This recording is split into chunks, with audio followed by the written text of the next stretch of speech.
할렐루야. 반갑습니다. 오늘은 계속해서 저희들이 치유와 회복의 공동체라는 제목으로 우리가 은혜를 나누는데 네 번째 시간이 되었습니다.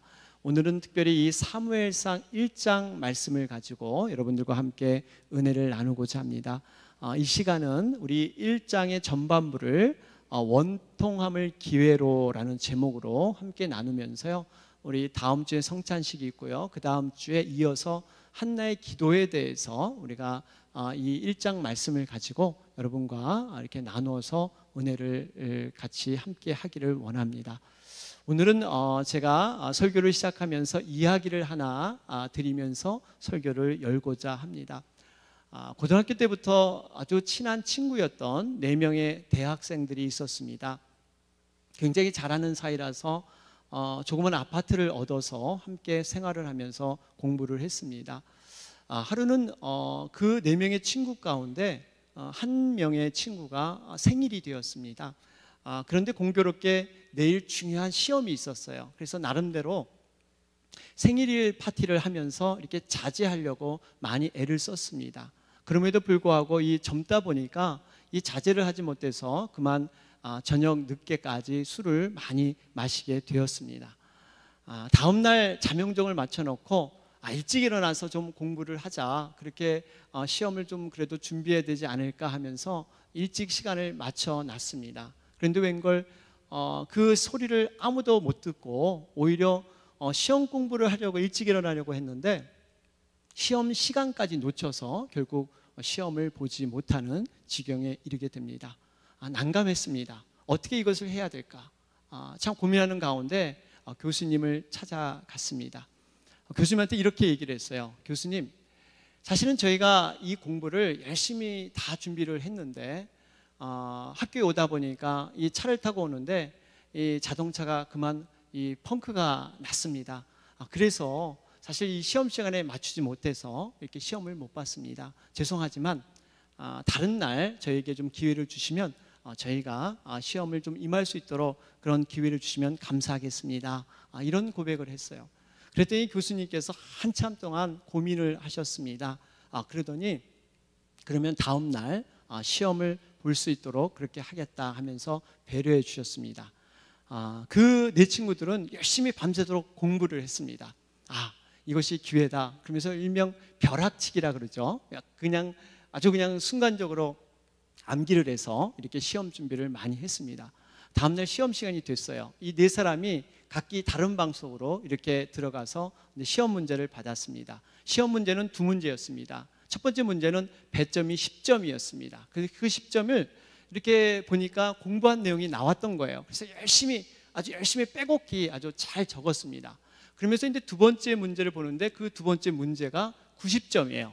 여러분, 이 100점 만점에 90점이면 굉장히 큰 거죠. 그래서 이 문제는 중요하다 하면서 뒷면을 딱 펼쳐봤습니다. 근데 그 뒷면에 펼쳐보니까 이게 웬일입니까? 황당한 문제가 거기에 등장을 합니다. 그 문제인즉슨 이렇습니다. 어제 사고 난 차의 타이어 펑크는 어느 바퀴에서 났습니까? 상세하게 기술하십시오. 여러분, 어떻게 됐겠어요? 4명의 이 학생들이 앞바퀴 왼쪽이다 오른쪽이다, 뒷바퀴 왼쪽이다 오른쪽이다, 다 각기 달랐습니다. 정답이 다 달랐어요. 결국에는 이 거짓말이 이렇게 정말 모든 것이 이렇게 드러나게 되었죠. 어떻게 보면 이 순간의 위기를 모면하기 위해서 큰 코를 다친 격, 그런 교훈을 이 이야기 속에 담고 있습니다. 우리가 인생을 살아갈 때 문제를 만날 수가 있습니다. 그런데 이 문제를 때로는 돌아가고 피하고 싶은 그러한 마음이 들 수가 있습니다. 그런데 이것을 돌아가고 피해가면 오히려 큰 문제를 만날 수 있습니다. 어떨 때는 정면 돌파하고 나가는 것이 훨씬 효과적일 수가 있습니다. 특별히 믿음 생활이나 하나님과의 관계에서는 더더욱 그렇습니다. 하나님 앞에 우리가 피해간들, 돌아간들, 우리가 비록 부족하지만 있는 그 모습 그대로 나아간다는 것, 여러분, 그것을 통해서 문제를 해결받는 것 굉장히 중요합니다. 오늘 본문에는 그러한 한 여인이 등장을 합니다. 우리가 잘 아는 사무엘의 어머니 바로 한나입니다. 그녀의 남편은 에브라임 산지에 사는 엘가나라는 사람이었죠. 그에게는 2명의 아내가 있었습니다. 우리가 1부 때 이 얘기를 나누니까 이 2명의 아내 때문에 이 엘가나는 참 불의한 사람이다 이렇게 생각하실 수 있는데, 여러분 그 생각을 좀 내려놓으시고 일단은 우리가 이 말씀 속에서 그 당시 상황을 우리가 좀 눈여겨봤으면 좋겠어요. 이 한나와 브닌나의 두 아내가 있었는데, 브닌나에게는 자식이 있었지만 남편의 사랑을 받지 못했습니다. 반면에 한나는 어떻습니까? 자식은 없었습니다. 그런데 남편의 진정한 사랑을 받고 있었습니다. 우리가 이 한나와 브닌나를 보면 우리의 인생사의 모습을 보는 것과 비슷합니다. 우리 인생사가 어떻습니까, 여러분? 하나가 있으면 하나가 없고, 이것이 되면 저것이 되지 않는, 어떻게 보면 우리들의 모습이에요. 한 가지가 훌륭하면요, 부족한 다른 한 면이 꼭 있습니다. 모든 것이 다 있지 않아요. 부족함과 결핍이 있다는 얘기죠. 세상에 완벽한 조건을 갖춘 사람은 없습니다. 우리가 모자람이 있기 때문에 이 모자람 때문에 우리가 겸손해질 수 있고, 그 겸손 때문에 하나님께서 우리를 들어서 사용할 수 있는 그러한 도구가 되는 줄로 믿습니다. 우리의 이 모자람과 부족함이 누구에게나 다 있습니다. 여러분, 사람들의 인생의 고민이 무엇일까요? 이 사람들의 고민을 좀 우리가 들여다보면요, 대부분 이러지 않습니까? 대부분 다른 사람들은 있는데 왜 나에게는 없을까? 이것만 갖추어진다면, 이것만 내가 소유한다면 행복해질 수 있을 텐데 하는 이 부분을 많은 사람들이 고민을 하고 있습니다. 그런데요, 명백하게 하나님은 말씀하세요. 모든 피조물의 인간들은 모두 부족함이 있다는 것입니다. 적어도 한 가지 이상은 모든 것이 부족해요. 겉으로 화려하고 모자람 없이 보이고 풍족하게 살아가는 것 같지만 한 가지 이상은 모든 것이 부족함이 있다는 겁니다. 고민의 그러한 고충이 다 누구에게 있다 하는 것이 하나님의 말씀이세요. 저도 그런 경험을 했습니다. 제가 예전에 LA에서 사역할 때 한 집사님 부부가 있었습니다. 이분은 소위 한국에서 명문대를 나왔어요. 정말 그 한국에서 내노란 직장을 갖고 계셨지만 자녀들 교육 때문에 이 미국 땅에 들어오셨습니다. 인격도 아주 겸손하시고 훌륭하신 그런 분이셨어요. 그런데 이 첫째와 둘째는 나름대로 이렇게 생각하는 대로 잘 커졌습니다. 좋은 대학에 진학을 하면서 나름대로 성공을 했어요. 그런데 문제는 막내였습니다. 막내 아이가 이 사내 아이였는데 도대체 얘는 누구 뱃속에서 태어났는지 공부랑은 담을 싼 그런 아이였습니다. 중학교 때부터 술 담배를 하고 고등학교 때는 진학하니까 친구와 어울려서 약 먹고 그냥 마약하고 껏하면 학교를 안 가는, 학교를 졸업할 수 없을 정도로 정말 그 학교 생활이 엉망이었습니다. 이 부모님들에겐 고민이었어요. 어떤 동창회나 행여와 한국에 나가게 된다면 이 첫째 둘째 얘기는 괜찮은데 이 막내 얘기 나오면은 기가 죽는 거예요. 또 이 얘기가 나올까 봐 조마조마하는 이러한 그런 마음이 있었습니다. 그걸 위해서 그래서 많이 기도했다고 그래요. 이 막내를 놓고 많이 기도하는데 어느 날 하나님 앞에 간절히 기도하는데 성령님께서 그런 마음을 주시더라는 거예요. 너가 만일 이 세 자녀가 너의 생각대로 모두 성공한다면, 모두 잘 된다면 너는 아마 무지 교만한 그러한 사람이 되었을 것이다. 네가 어떤 자냐? 네가 내 앞에서 얼마나 네 교만과 너의 그 잘됨을 가지고 네가 자랑했던 자냐? 그러면서 너가 다른 사람들의 그 부모들의 심정을 너희들 아니? 그 부모가 자녀를 키우면서 갖는 그 어려움, 그 겪는 아픔을 너는 얼마나 알고 있니? 네가 그 막내를 통해서 이제는 그 아픔을 이해하게 될 것이다. 그러면서 너가 그 경험한 것을 가지고 그런 사람을 위해서 위로해주고 네가 그 사람에게 정말 힘을 주는 이러한 사람이 되어라. 이런 음성이 불현듯 기도하는 가운데 들리더라는 거예요. 그러면서 그분이 간증을 하시는데, 내가 이 막내 때문에 하나님을 제대로 만날 수 있었다. 나는 그전까지 피상적으로 하나님을 알았고 내가 잘난 맛에 내가 뭔가 잘 돼서 하나님이 나를 사랑해 준 것처럼 여겼는데 이 막내 때문에 내가 제대로 기도를 배웠고 막내 때문에 내가 하나님의 그 기쁨을 만나게 됐다. 이 막내가 나를 하나님께로 인도한 그런 축복의 도구다. 이런 고백을 하시더라고요. 여러분, 우리에게 고난이 있다는 것 어떻게 보면 하나님을 더욱더 만나길 원하시는 하나님의 사인인 것을 여러분 믿으시기 바랍니다. 오늘 본문에서도 5절 말씀을 보니까요, 이런 말씀이 기록되어 있습니다. 한나에게는 갑절을 주니 이는 그를 사랑함이라. 그러나 여호와께서 그에게 임신하지 못하게 하시니. 여러분, 전반부는 얼마나 행복해요. 갑절을 주니 이는 그를 사랑함이라. 그런데 뒤에 보면 그러나 여러분, 우리 인생도 마찬가지예요. 여기까지면 참 행복하고 좋은데 반드시 그 뒤에 그러나라는 어떠한 인생의 어려움, 고난이 다 들어있다는 사실이에요. 우리가 이것 때문에 고민하잖아요. 왜 하나님 나에게 이런 고통을 주셨을까요? 왜 이런 고난을 나에게, 다른 사람이 아닌 왜 나에게만 이런 고난을 허락하셨습니까? 우리는 많이 이것 때문에 힘들어합니다. 우리가 그럴 때 묵묵히 기도하면서 좀 하나님의 마음을 좀 헤아려 볼 필요가 있습니다. 이 고난이라는 것은 분명히 하나님이 뜻이 있기 때문에 주신 것이지 그냥 주시지 않았다는 사실이에요. 여러분, 영어에서 이 고난이란 단어가 이 tribulation 이렇게 쓴다고 하죠. 원래 이 단어가 이 트리블룸이라는 그러한 그 단어에서 파생됐다고 합니다. 이 트리블룸이라는 것은 우리말로 하면 이 도리깨 같은 거예요. 여러분, 이 타작하게 되면 이 모를 이렇게 바싹 마르게 한다면서 이렇게 두들기는 거, 그런 도구가 있지 않습니까? 그러니까 이 고대인들은 곡식을 추수할 때 이 트리블룸을 통해서 알곡을 추려내는 작업을 했다고 합니다. 그러니까 이 고난이라는 의미는 무슨 의미냐 하면 이 껍데기, 이 필요 없는 껍질을 벗기고 알곡만을 쓰기 위해서 두들기는, 바로 이것이 고난이라는 뜻이 포함되어 있습니다. 하나님께서도 마찬가지예요.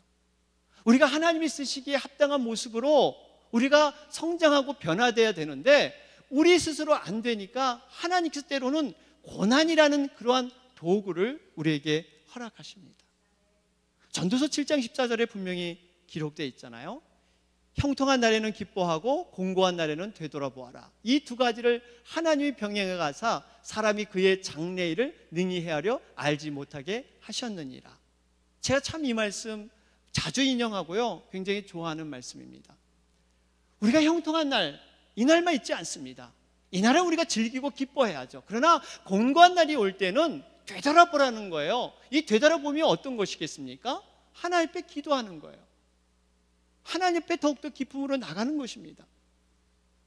이 고난은 여기서 끝나지 않죠? 우리 잘 아는 시편 119편 71절 말씀, 고난당한 것이 내게 유익이라. 이로 말미암아 내가 주의 율례들을 배우게 되었나이다. 여러분, 고난이 오히려 유익이라까지 표현을 하고 있지 않습니까? 그렇습니다. 우리가 이 고난의 의미를 말씀 앞에서 묵상해 봐야 돼요. 이 묵상하는 가운데 하나님의 그 인도하신 손길을 우리는 깨닫게 되는 거죠. 그러면서 우리의 이 고난이 하나님의 사랑으로 인해서 저녁에는 때로는 울음인 것 같지만 아침에는 기쁨으로 부어주신다는 사실입니다. 슬픔이 변하여 춤이 되게 하세요. 그 다음에 우리의 슬픔의 베옷을 벗기시고 기쁨의 옷을 우리에게 덧입혀 줄 줄로 믿습니다. 그렇기 때문에 우리가 고난을 허락하신 가장 큰 이유는 기도하라는 거예요. 기도하라는 겁니다. 기도를 통해서 하나님의 관계가 회복될 때 하나님과 가까워지고 우리가 생각지 못하는 하나님의 기쁨의 만남이 그곳에 감춰져 있기 때문에 고난을 통해서 기도하라는 겁니다. 오늘 이 주인공 한나를 보면 고난의 원통함이 있었습니다. 남이 알지 못하는, 해결하지 못하는, 남편조차도 그것을 정말 해결하지 못하는 그런 어려움이 있었어요. 그런데 이 한나는 이 자신의 원통함을 기회로 삼았습니다. 원통을 영통으로 바꿨어요. 영적인 통함으로 그녀는 승화시켰습니다. 여러분, 오늘 10절 말씀 우리가 한번 읽어보면 한나의 그 모습을 우리가 한번 볼 수가 있는데요. 한번 10절 먼저 볼까요? 같이 한번 읽어보도록 하겠습니다. 시작. 한나가 마음이 괴로워서 여호와께 기도하고 통곡하며. 여러분, 한나가 마음이 괴롭고 너무 힘들었습니다. 그럴 때 한나는 어떻게 합니까? 말씀해 보니까 마음이 괴로워서 남편 엘가나를 들들 볶았더라, 뭐 이런 말 있습니까? 한나가 마음이 괴로워서 어디론가 떠났더라, 여행을 해야 된다, 뭐 이런 말도 없고요. 마음이 괴로워서 나의 적수 이 분인나를 멱살 잡고 화를 내었더라, 뭐 이런 말이 없습니다. 하나님께 기도했다. 여러분, 이 어려움과 고난이 있을 때 한나는 하나님께 기도했어요. 여러분, 이 고난이라는 것은 하나님께서, 우리가 스스로 하나님 앞에 붙잡히지 않으니까 하나님께서 고난의 미끼를 던지시는 거예요. 그 고난의 미끼를 우리를 통해서 물게 하시는 거예요. 우리 인생은 물 수밖에 없어요. 하나님 고난 주시면 고난 받아야 됩니다. 그 미끼를 물 때 그 미끼가 어떻게 연결되면요, 기도의 줄로 여러분 연결될 줄로 믿습니다. 고난을 통해서 기도의 줄로 하나님의 손에 연결이 돼요. 그 고난을 통해서 하나님이 끌어당기시는 거예요. 나에게 가까이 오라, 나의 붙잡힘이 되어라. 바로 이것이 하나님의 사인이십니다. 그런데 정작 우리는 과거에 어떻게 했습니까? 당신이 문제야 그러면서 엘가나를 찾아가서 남편을 붙들고 하소연했잖아요. 너 때문이야 하면서 이 분인나를 찾아가서 우리는 멱살을 잡았던 바로 우리들이에요. 실제로 이런 일이 있었죠. 뉴욕에서 유대인이 생선 가게를 했습니다. 굉장히 장사가 잘 됐는데 어느 순간 그 옆에 한국분이 이 생선 가게를 열었다는 거 아닙니까? 굉장히 긴장을 했어요. 야, 한국 사람들 얘기 듣기로는 아침 일찍부터 저녁 늦까지 부지런하고 성실한데, 야, 우리 이거 타격 있겠다, 큰일 났네. 그런데 어느 날 그 동네에 한국인 어떤 분이 또 생선 가게를 열었다 하지 않습니까? 그럴 때 유대인 입가에 미소가 돌기 시작했어요. 됐다, 이제 됐다. 이유가 뭡니까? 한국인 둘이 모이면 이제는 경쟁하니까 이제 자기는 어부지리로 이제 잘 될 것이고, 이제 둘이, 이 한국 분들 둘이 이렇게 이제 서로 타박하면서 이렇게 어려움을 겪을 것이다, 이걸 예측한 것이죠. 참 안타까운 현실이지만 이 정말 실질적으로 있었던 그러한 얘기라고 합니다. 여러분, 우리가 서로의 경쟁 대상, 비판하는 것으로 스스로 무너지는 경우가 많이 있습니다. 우리의 육은 흔히 고난에 있을 때 자기 자신보다는 환경과 외부에서 원인을 찾고 싶어 합니다. 기도하기보다는 인간의 힘으로 해결해 보려는 경향들이 우리에게 있습니다. 그런데 오늘 한나를 보니까 이 고난의 해결 방법, 바로 그 원통을 영통으로 나가는 것은 바로 이 기도에 있었다 하는 것을 다시 한번 깨닫게 됩니다. 그러면서 왜 기도했을까? 한나가 기도하는 이유가 있었어요. 그 이유는 한나가 기도하지 않고는 그 문제를 해결할 수 없는 본질적인 문제가 있었기 때문이에요. 한나가 인간의 힘으로 되고 남편의 힘으로 되고 어떤 상황이 바뀌어서 된다면 한나도 그것을 의지했을 거예요. 그런데 한나는 그것으로 안 된다는 걸 깨달았어요. 본질적인 문제는 하나님과 딜해야지 하나님 아니면 안 된다는 것을 한나는 분명히 깨달았습니다. 오늘 한나와 엘가나의 대화를 한번 우리가 보시길 바랍니다. 한나가 마음이 괴로워 막 우니까요, 남편이 이런 말을 합니다. 8절을 보시면, 우리 8절에 보면 이 한나를 위로하지 않습니까? 당신 왜 울어? 왜 당신이 이렇게 사랑하는 내가 있잖아. 내가 당신이 갖고 싶어하는 그 아들, 열아들보다 내가 낫지 않아? 내가 그렇게 당신에게 잘해줬고 내가 그렇게 믿음직스럽게 그렇게 했잖아. 여러분, 엘가나가 빈말일까요?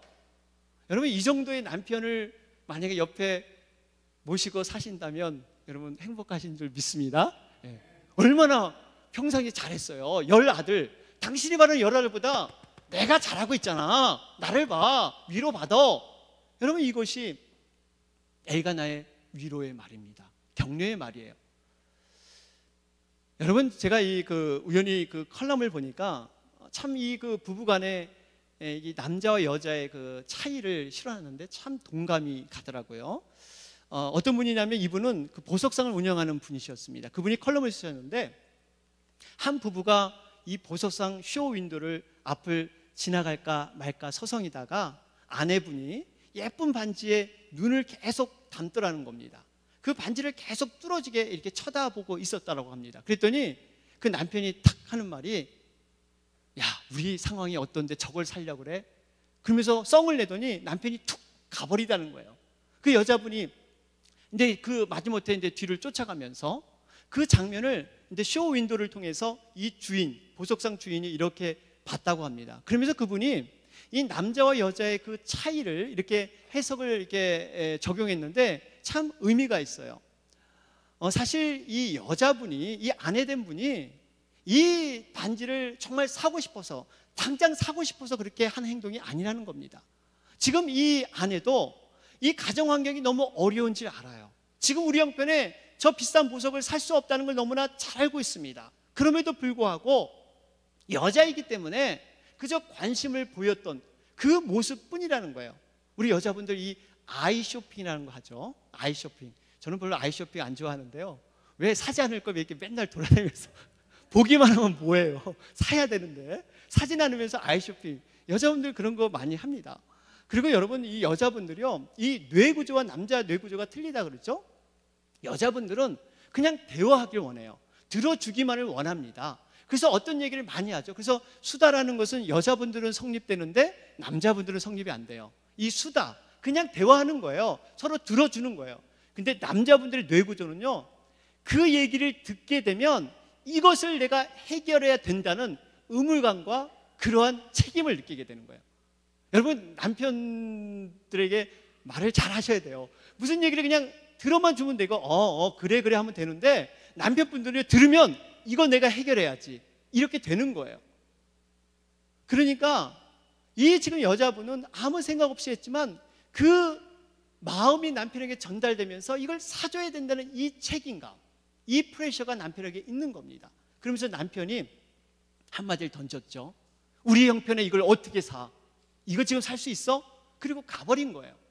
그런데 더 멋있는 해석이 바로 이겁니다. 여러분, 남편분이 이걸 살 수 없다고 이렇게 소리 지른 것이 아내에게 한 것이 아니라는 거예요. 이 소리가 바로 자기에게 했다는 거예요. 어느 부자처럼 원하면 내가 사줄 텐데 내 처지와 내 형편이 안 되니까 그걸 아내에게 뭐라 그런 것이 아니라 자신에게. 여러분, 우리 남편들을 많이 위로해 주시기 바랍니다. 말은 그렇게 해도요, 마음이 깊습니다. 그 책임을 다 져야 되니까. 이런 차이가 있어요. 이런 차이가. 이 엘가나도 사실 너무나 이 부인을 사랑했습니다. 위로하고 격려해 주고 싶었어요. 그런데 이 한나의 입장에서는 남편이 해결해 주지 못하는 깊은 그 공허감, 하나님이 해결해 줄 수 있는 그 공허감, 그 심령의 공간이 그렇게 남아 있었다는 사실이에요. 우리가 이 기도의 내용을 보면 확인할 수가 있습니다.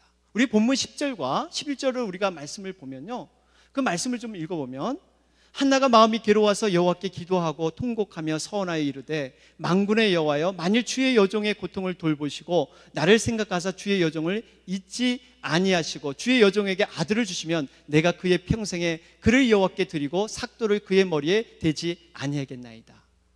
여러분, 우리가 이 말씀을 보면, 우리가 얼핏 보면 한나가 아들이 없기 때문에 이렇게 고통스러워하는구나, 아들이 하나 어디서 뚝 생기면 한나가 고통 끝, 고난 끝, 문제 해결, 이렇게 되는 거구나, 이렇게 볼 수 있는데, 사실 이 말씀을 우리가 깊이 반복해서 묵상해 보면 한나는 지금 이 아들, 물론 아들이 하나님의 축복의 상징이고 열매로 보고 있지만 이 아들 자체 때문에 그런 것이 아니에요. 한나에게 더 깊은 고민이 있었습니다. 하나님과의 영적인 관계였어요. 지금 하나님께서 나를 돌보지 않고 있지 않는가, 나를 생각지 않고 있는가, 나를 잊어버리지 않고 있는가 하는 그 안타까움이 한나의 그 내면 가운데 깊은 곳에 자리 잡고 있었다는 사실입니다. 여러분, 이것이 우리 인간의 깊은 내면에 절망스러운 원통함의 근본적인 것이 바로 이 마음의 그 속성입니다. 우리가 겉으로 보는 그 하나의 상징, 아들이 없어서기보다는 그 하나님과의 관계, 이 하나님의 관계. 여러분 한번 우리가 뒤집어 생각해 보면요, 우리가 문제가 있을 때, 어떠한 것이 있을 때 그 문제가 해결되면 이제는 정말 불행 끝, 이제부터 행복 시작, 이렇게 될 것 같죠? 절대 그렇지 않습니다. 그것을 넘으면 또 다른 고난과 또 다른 문제를 만나는 게 우리 인생사잖아요. 우리가 그것 자체가 중요한 것이 아니라 하나님과의 그 관계, 이 관계를 우리가 생각해 봐야 된다는 사실이에요. 우리가 영적으로 깨어있다는 것, 우리가 성숙해 있다는 게 뭡니까? 영적인 민감성입니다. 하나님과의 관계에서의 마음의 원통함, 이것을 찾아내는 거예요. 하나님이 나를 멀리하는 것 같지 않을까? 영적인 공허감, 이것을 고아의식이라 그러죠. 내가 하나님 앞에 버려둔 것 같지 않은 이러한 그 공허함, 이것을 한나는 그 아들을 통해서, 없는 아들을 통해서 한나는 들여다 봤던 것입니다. 우리들은 어떻습니까? 여러분, 혹시나 우리가 하나님과의 관계에서, 예전보다 그 뜨거운 관계에서 점점 멀어져 가고 있지는 않습니까? 기도하는데 예전처럼 동일한 그 기도를 하는데 머릿속에는 하나님보다 여러 가지 잡생각, 여러 가지 것들이 머릿속에 맴돌기 시작합니다. 하나님의 그 기쁨으로 나아가지 못해요. 말씀을 읽어도 예전처럼 마음의 깊은 깨달음이 없는 거예요. 말씀의 깊은 그런 사모함이 없어졌습니다. 이런 모습이 있다면 우리가 다시 한번 한나의 모습처럼 하나님 앞에 나아가야 될 줄로 믿습니다. 우리가 아무리 부족해도, 아무리 부족함이 있어도 하나님께서 나를 사랑하신다면, 그 확신만 있다면 그 부족함도 능히 넘어서 여러분 나아갈 줄로 믿습니다. 이러한 사람의 예가 야곱이잖아요. 야곱. 여러분, 야곱을 생각해 보세요. 야곱은 태어날 때부터 지기 싫어하는 사람이었습니다. 오죽했으면 형의 발목을 잡고 여러분 태어났겠습니까? 어머니와 짜고 이 장자의 축복을 가로채서 아람으로 도망합니다. 하나님께서 이런 야곱을 그냥 놔두지 않고 훈련시키시는데 결국에는 약복강가에서 환도뼈를 치시면서, 이 하나님의 사자의 씨름과 이 환도뼈를 치시면서 야곱을 이스라엘로 그렇게 만들지 않습니까? 여러분, 환도뼈가 뭐예요? 골반을 형성하는 이 좌우 한 쌍의 뼈를 말하는데요, 몸의 중심입니다. 몸의 기초예요. 야곱은 이 약복강 그 강가 이후로 어떻게 보면 육신이 장애가 돼서 질질질 다리를 끌고 다녔을지 모릅니다. 그가 약복강가에서 하나님의 그 만남이 있었지만 육적으로는 환도뼈가 부러졌기 때문에 그는 인생을 살아가는데 많은 어려움이 있었어요. 그럼에도 불구하고 야곱은 한 번도 약복강가에서 있었던 그 사건을 불평하거나 후회하거나 원망하지 않았습니다.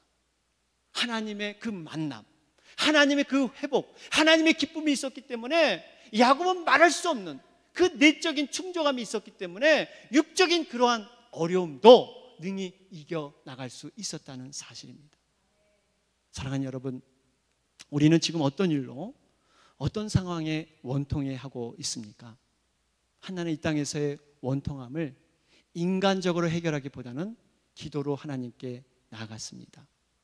이 땅의 원통함은 결코 우리의 힘으로 해결되지 않습니다. 한나는 하나님을 붙잡고 하나님으로 정말 이 모든 것을 이겨나가기로 결단을 했습니다. 옆에 있는 남편으로도 여러분 해결되지 않습니다.